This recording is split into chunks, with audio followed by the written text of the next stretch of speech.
Nessa girl, I'm so ethereal, I'm so surreal, I can't be comprehended except by my permission. Yes, God, honey, this Afrikeisha dashiki thing got me feeling real Nikki Giovanni this afternoon as I bask in my return from Wakanda, looking for my forever. Had no luck, so I guess I'll continue going down to the bar with the rich cars be.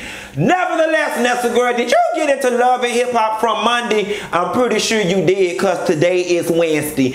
I know I'm late, but just deal with it, bitch. Before we get into this video, I want to say this. I'm sick and tired of these production people giving us these season teasers and these trailers with these fights, and then when they get down to it, it don't even be all what they had tried to make it out to be.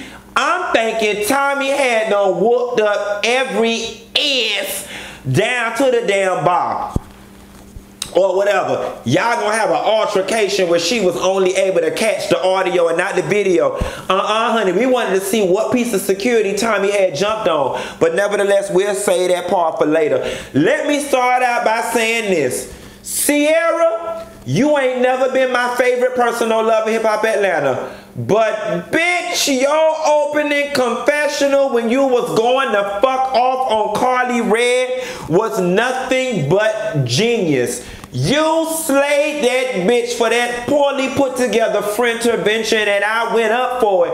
I say yes, I say yes, yes, I'm sold out, Jesus. Yes, fully committed, because that's what you did to that read.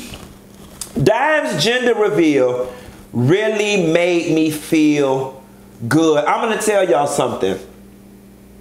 Jessica Dime has come a long way from how she was when she entered Love and Hip Hop Atlanta. Quiet as it's kept, it's kind of got me on the side of Jessica's mom and all of that hoorah and shit that Jessica was doing. It kind of feels like some sort of teenage rebellion. Because you look at her parents, and granted, I don't know these people past, I don't know nothing about these folk, but they look and feel like pretty respectable and well-to-do people, and that they got a certain level of expectation, and that they pulled up. You know what I'm saying? They real decent church-based folk. And it just feel like Jessica went on a wild streak stripping and wearing that pink hair. And I am so glad she done got rid of that atrocious ass pink hair. Now if I could just get her to, I mean, her rapping, I was going to say we could get her to forget about this rapping. Her rapping okay or whatever, but I'm here for Jessica. I'm here for her and Sean. And I love the creativity they put behind this gender reveal, because y'all know I don't fuck with them gender reveals. You got big nerve, bitch. They invite me to a gender reveal, a baby shower, and a christening. Bitch, you better pick one. You better pick one. And you own, that's a whole nother video, Nessa girl. Sean Garrett. Let me tell you something. Sean Garrett ass is not here for Karlie Red and her messy ass. He dumped her and walked out on her, being all in the middle of some mix. But I want to take a moment right now. I want to take a moment of silence. And I want to commemorate Karlie Red for her accomplishments in reality TV. Karlie Red is the only person who I know has stayed on this island year after year, season after season, with no goddamn storyline. Karlie has made a career out of being a professional shit starter and a nosy bitch. And for that, Karlie Red, we salute you. Karlie, you ain't got on this TV and told none of your real business yet, honey. Like, bitch, where your child at? Where your baby daddy at? How old is you for real? What do your booty really look like under them clothes? What do your real hair look like? What is your real age? Have you been here before? The people said you was a witch, honey. They say you was here from the Salem witch trials, honey, and that you just put a spell on us. But Karlie has done a good job of staying. Listen, y'all. A bitch need to go on vacation more often, because I'm feeling rejuvenated. I am feeling refreshed. I am feeling happy to be here, because bitch, before I went on vacation, whoo, a whole bunch of y'all was about to get a side of me that y'all wasn't ready for, okay? Had me smoking cigarettes at night. But that's a lot better than damn Tommie drinking all night. We got to take a moment of silence, or we got to take a moment and get serious for a moment. When I went to Florida State University and got my degree in economics, them people ain't teach me nothing about substance abuse. But the School of Hard Knocks did catch. Nevertheless, there's something going on with Tommie that we aren't even aware of. Some sort of trauma, some sort of something happened to that girl that is extremely painful that she has to suppress. And I want to tell you something. Success tied with her family is triggering a lot of this and is making it worse. Now, you know, I don't know much about psychology, but I am willing to bet Tommie is also struggling with feeling responsible to move her family up to the same level while still battling the bitterness and the anger from her mother for the upbringing that they had. And that is a lot to swallow. Your family ain't treat you like shit, but yet still they're leaning on you to now bring them. That's part of it, but I only think that's the tip of the iceberg. Something traumatic happened to this girl that she's not talking about. And, you know, I hate to go down the molestation road. I hate to go down the rape road because I don't know. Something traumatic happened to this girl. And this success, the money is amplifying it. Whatever it is. And it's so funny because I am of the firm belief fame, popularity, money, all that shit only amplifies and rises to the top things that you've packed away and try to suppress. Don't ask me how I know. But that girl is going through something. And ordinarily, we like to laugh at people self-destructing and it's funny. But Tommie has, put it this way. You can tell a bitch is not in the right headspace when you jeopardize and self-sabotage an opportunity this great. The Love and Hip Hop platform being able to take you from being a free thought to a paid thought. Like nobody consciously fucks up their bag. Like she just fucked up all the church's money.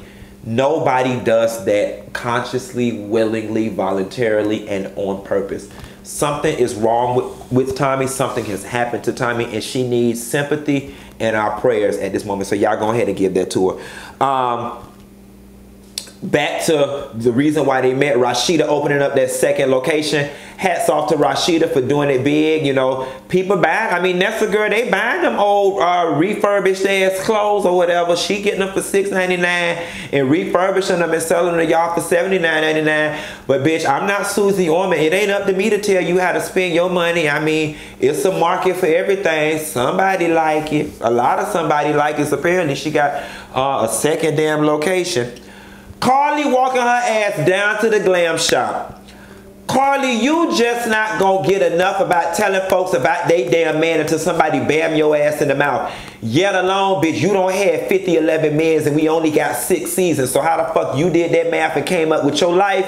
I do not know, nor am I trying to understand. But you would think that when it came to the area of relationships, other people, mans, who they is with and who they is not, that you would just mind your business. That's all. Just mind your business. Ooh, where did that come from? Ooh, that was my brother and me from the Nickelodeon days. Mind your business. Back up. Mind your business. That's all. Just mind your business for all my Nickelodeon fans. Nevertheless, Karlie said, fuck this friendship, bitch. I'm trying to keep my check coming. You see, they don't let Sheree Whitfield ass go. And I got to keep it strong and steady. Karlie, your ass been barely holding on since I asked you that question on season 1 reunion about was you really connected to Mac Man and that from Cash Money, and that man told you, said hell no, and wrote a letter, said you was not a part of this. Nevertheless, if it's winning for you, baby, keep doing what you're doing. Karlie said, fuck a man. She said, I'll work a man, then fuck a man, because I'm getting a check. I know that's right. Just Brittany is back. Y'all just gonna force this bitch on us, ain't y'all? Like, the least you gonna do, if you can let her disappear for a couple episodes, let the bitch come back with a hairdo. Matter of fact, bitch, I'll take the bitch with a fan made out of a rubber band, the way the girls used to do back in high school, bitch, or some pump it up gel. Or let that bitch just wear Real House Party style when she take her mama rollers and just bump it at the end. I mean, just for me, just Brittany need a just for me. She need to rap just for me. No like a this, no relaxer cream. Just for me. J-U-S-T-F-R-M-E. And not just for Brittany, because we not here for it. But you gonna force this hoe on us or whatever. So I have to give credit where a little bit of credit is due. And mama did look a little better or whatever with this wig and this fashion selection. I mean, it still looked very universal, circus based or whatever. But if that's the brand that she gonna push, then I'm gonna go ahead and just rock with her. Tierra, you is a new kind of messy. You already got very few allies on this show, if any. You've made new enemies around here trying to rock with goddamn, what's her name? Jasmine. But here it is too, bitch. I guess you serving them bottles at that club, so you say, and working in corporate America in the daytime, so you say, and having all them damn kids, so we know, ain't paying the way you need to pay a bitch. You say, honey, let me come back over here and get some of this love and hip hop money, even if I got to slide in here at the expense of Kirk and Rasheeda and pretend like I know this damn girl when I don't even do it. But you is a new kind of messy, because why I feel that it is important that Jasmine find whatever resolve and resolution that she need for her to move the fuck on with her life, and it ain't your job to orchestrate it, especially considering the fact that you know how this baby came about. Just Brittany, Candace, this girl, what's Jasmine, ain't no damn victim in this situation, and your ass better mind your business. You become a victim, and moreover, before your ass become fire. Okay, girl, because your storyline barely holding on.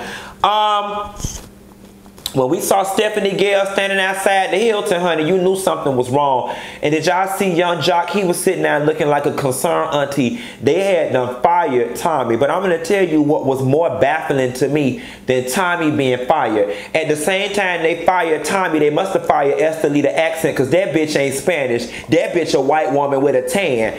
All that Cuban spice, all that fajita seasoning, all that adobo seasoning went straight out the motherfucking window, and Malibu Barbie up here. Where the real Estelita, please stand up, because now I'm motherfucking confused. And quiet as it's kept, Estelita, your character looked like it got more depth being English. Got more depth being an English woman, speaking a good ass English, because that's what the fuck your ass was doing down the Tommie firing. So somebody got a lot of motherfucking explaining to do, and the Mexican and Hispanic coalition need to come together and boycott the shit out of love and hip hop for exploiting and mocking and imitating the people culture, because that lady is not Spanish. That bitch spoke the English real good. Either that or she went and picked up the Rosetta Stones that I had shipped them on the office for Jocelyn when I started picking on her from season 1, when Stevie threw that drink on her fervor and messed it up. Oh, don't you worry, he gonna buy me a new one. And with that, Nessa girl, you better like and subscribe if you want me to make you a new one. And I'm finna get out of here and go learn to speak the Spanish. Bye, bitch. Andale, mommy. Yes, God. Andale, they